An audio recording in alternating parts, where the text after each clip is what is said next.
Pilipinas bilang isang bansang sagana sa Dahil agrikultura. laganap pa rin ang gutom sa bansa, natatakot ang Department of Agrarian Reform sa posibleng food shortage kung magpatuloy ito. No way to earn a living to feed. Bitin kapag walang-wala na sa budget. The province is expecting to lose at least half its crop.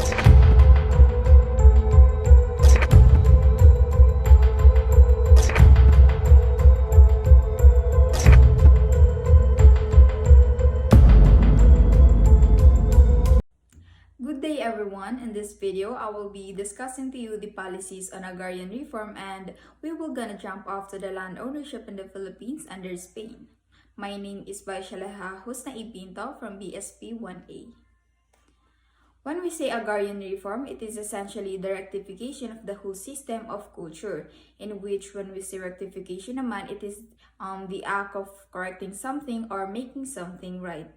So in this video, we will find out kung ano yung mga bagay-bagay o bakit kailangan nating itama yung mga bagay-bagay dito sa ilalim ng agrarian reform na ito. This agrarian reform is anchored to the Republic of Number 6657 or the Comprehensive Agrarian Reform Law that proclamated by the former Philippine President Cory Aquino in 1988. So nakapaloob sa act na ito na ang agrarian reform means the redistribution of lands regardless of crops or fruit produced to farmers and regular farm workers who are landless irrespective of tenural arrangement to include the totality of factors and support service designed to lift the economic status of the beneficiaries and all others. So ang polisiya na ito na ang agrarian reform ay binuo upang mabigyang pansin ang karapatan ng bawat magsasakang Pilipino na kung saan ay matagal nang inaabuso at nanatili sa laylayan o mahirap na pamumuhay ang karamihan sa mga magsasakang Pilipino sa ating bansa. Ngayon, dahil sa pinagtibay ng ating former president na si Cory Aquino, mas nabigyang pansin ang pagbigay ng pantay-pantay na karapatan sa kanila. Naglalayo yun ito na magkaroon ng pantay-pantay na distribusyon ng lupa sa mga magsasaka at mayroong malaking katulungan sa pagpapaunlad ng ekonomiya ng ating bansa mula sa produksyon ng sektor ng agrikultura. So kung makikita natin na ang agrikultura ang isa sa pinakamahalaga na aspekto ng ekonomiya ng ating bansa, na kung sa makikita natin sa graph na 34.6% ng population natin sa bansa ay nasa agriculture sector natin, based din sa datos na most citizens lived in rural areas or sa mga liblib na lugar, na kung saan ay ang pangunahing pamumuhay lamang nila ay ang pagsasaka sa kadahilan ng malayo din sila sa modernisasyon. So ang tanging yaman ng lupa na lamang ang ikinabubuhay ng karamihan dito sa Pilipinas. At kaya gustong ipanukala ng mga farmers ang agrarian reform na ito ay para ma-provide yung mga landowners ng equality in terms sa income and opportunities, empower the landowner beneficiaries to have equitable land ownership, enhance the agricultural production and productivity, provide employment to more agricultural workers, and put an end to conflicts regarding land ownership. So, bibigyan pansin din ang pagdami ng empleyado sa ating agricultural sector at opportunities na din na kung saan ay hindi sila titingnan na mababang uri ng tao dito sa ating Pilipinas. Ngayon, upang mas maunawaan natin ang progreso ng polisiya sa agrarian reform sa Pilipinas, ay mahalaga ang pagbabalik tanaw sa history, especially sa mga panahong sinakop tayo ng mga mananakop. Dahil maaari natin makita kung saan nagmula o ang nag-ugat ang agrarian reform. Ang mga mananakop na ito ay walang iba kundi ang panahon ng Amerikano at Espanyol, na kung saan ay ibabahagi ko sa inyo ang land ownership in the Philippines under Spain at ipagpapatuloy ni Ms. Sedic ang under America. So dumako na tayo sa the land ownership in the Philippines under Spain.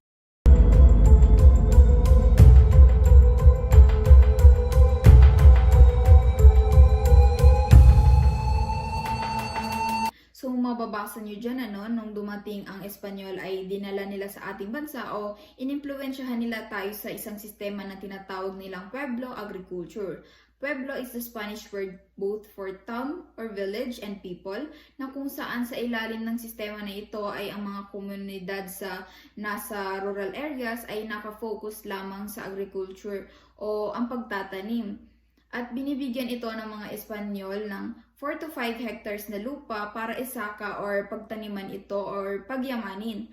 At ang mga pamilyang Pilipino noon ay hindi pwedeng magmay-ari ng lupa dahil ang king or hari lamang ng Spain ang may karapatan sa mga lupa noong panahon na iyon. At ang mga Pilipino naman ay nagbabayad buwis bilang parte ng Espanyol sa kanilang pagtatanim.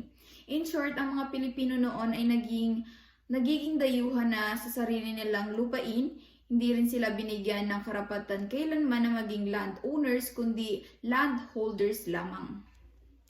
Later on, there is what we call the Law of Indies or Leyes de las Indias. It is entire body of laws issued by the Spanish Crown for the American and the Asian possession of its empire. They regulated social, political, religious, and economic life in these areas. Ibig sabihin nito, sila yung mga nangangasiwa sa social, political, religious, and economic life ng mga bansa na kanilang mga sinasakop.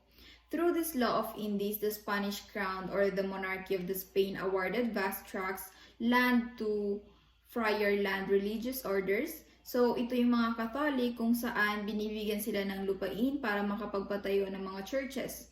Ang pangalawa is repartamentos for Spanish military as a reward for their service or services. Itong repartamentos na ito ay isang sistema by which the crown allowed certain colonies or the Spanish military to recruit the indigenous for forest labor. At ang panghuli ay ang Spanish encomenderos. It is known the Spanish colonizers. Sila yung mga naka-assign para makapag-collect ng tribute or tinatawag natin ngayon na tax. Filipinos were not given the right to own land and only work in them so they might have the crops and pay tribute. Ang mga encomenderos din sila ang naatasan para hikayatin ang mga indigenous people na mag-convert into Christianity at in-endorse nila ang Spanish as their primary language. Noon kasi ang mga native Filipinos have unclear religion, so ang sinasamba nila ay mga Diyos-Diyosan at rebulto. So let's proceed to the encomienda system o compras y vandalas. The phrase means buying and vandalizing, though compras really means is looting stores. It established by the Spanish crown in the 1500s. Ano nga ba ang encomienda system? Ito ay isang napaka-unfair at mapang-abusong sistema na isinagawa kung saan ang magsasaka ay ginawang sapilitang ibenta sa napakababang presyo o isuko ang kanilang ani sa agrikultura sa mga otoridad ng Espanya. At ang mga enkomenda ay muling ibebenta ito sa mas malaking halaga. Bukod ba dito, ang mga Pilipino sa enkomenda system or sa enkomenda ay kailangan or required sa kanila na magbigay serbisyo sa mga enkomenderos kahit hindi na ito patungkol sa pagsasaka. So, required sila na pagsilbihan yung mga enkomenderos dahil nakalagay sa rules na yun. So, ang cycle ng sistema na ito is ang mga Spanish colonizers is pinagtatanim nila yung mga Filipino farmers para pag-aanihin ito, ibebenta ng Filipino farmers sa Spanish colonizers ng mababang halaga. So, ang Spanish colonizers ay ibebenta na naman ito sa iba para tubuan ito at ibenta ito na sa mas malaking halaga. So, aside from doon is sa nakuhang kita ng mga Filipino farmers is binabawasan pa nila para makapagbayad ng tax or buwis sa mga Spanish colonizers. So, from this encomienda system, may na-develop na naman silang isang sistema na tinatawag nilang hacienda system. It is developed in the beginning of the 19th century under Spanish government. Since ang ekonomiya ay nakatali sa pandaigdigang pamilihan dahil ang Pilipinas ay naging exporter ng raw materials at importer ng mga goods, so inimplement nila itong polisiya na ito upang mapabilis ang pagpasok ng Pilipinas sa kapitalistong mundo. At noong 1860s, Spain enacted a law ordering landholders to register their land holdings, and only those who knew benefited from this. So, ang lupain ay inangkin at inirehistro sa pangalan ng ibang tao.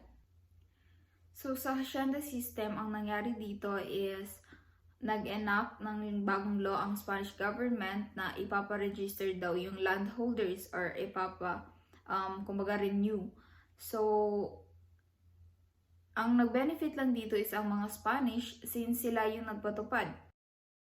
So dagdag ko lang na hindi lang daw Spaniards ang nakinabang ng hacienda system, kundi meron ding taga-ibang Pilipinas na nakinabang ng mga mayayaman or matataas or may kaya na hindi rin nila inaware yung mga kapwa nila Filipinos na farmers na may hacienda system na nagaganap. Bagkus, ginamit din nila ito upang makakuha rin sila ng mga lupain at makinabang dito. So, hindi nila inaware ang mga Filipino landholders or yung mga taong nagmamay-ari talaga ng lupa para maangkin nila at makuha nila yung titulo. So, ang nangyari, ang Filipino farmers, yung mga maraming pamilya ng farmers is itatakwil daw or papaalisin dun sa lupa since wala na silang karapatan doon dahil hindi sa kanila nakapangalan yung titulo. So, ang ginawa ng mga Filipino farmers is walang magawa kundi sumailalim sa kapangyarihan ng mga taong ito. So, ang ginawa ng mga Spanish is, yun na nga, inalipin sila sa sarili nilang lupain. So, ito ang pangunahing dahilan kung bakit ang mga pag-aalsa sa Pilipinas noon ay hindi makawala-wala sa agrarian nature. Bago ang kolonisasyon, ang mga Pilipino ay may communal ownership of land, which is sa isang community na iyon ay pagmamay-ari na nila talaga ang lupain na kanilang tinitirhan. Not until ipinakilala ng mga Kastila ang mga sistemang naging mapait at pinagmumulan ng puot at kawalang kasiyahan para sa mga Pilipino. Ang religious order naman ang pinakamalaking may-ari ng lupa sa Pilipinas na naging pangunahing pinagmumulan rin ng pang-aabuso at pagsasamantala para sa mga Pilipino. But in the end, Filipinos fought the Philippine Revolution in a confluence of motivations. Tanging pinagsama-sama nila ang kanilang mga motivations para panghugutan ng lakas ng loob para labanan ang mga Spanish colonizer at para rin tigil na ang pang-aabuso sa Pilipinas at ipinaglaban nila ang Philippine Revolution. Pero sabi nila, the greatest desire daw for freedom would be the necessity of owning the land. So, ang definition ng freedom nila, if makuha daw nila ang lupa ng malaya at walang kumokontrol sa kanila. Upon the end of the Philippine Revolution, the revolutionary government would declare all large landed estates, especially the confiscated friar lands, as government property. However, the First Philippine Republic was short-lived. Ang akala nila na ang kalayaan na nakamit nila mula sa mga Spanish colonizers ay tuloy-tuloy na, pero sa kasamaang palad ay hindi pala dito nagtatapos at pumasok ang mga Amerikano at tinalagang new era of colonialism and imperialism in the Philippines na itatalakay ni Miss Sedic.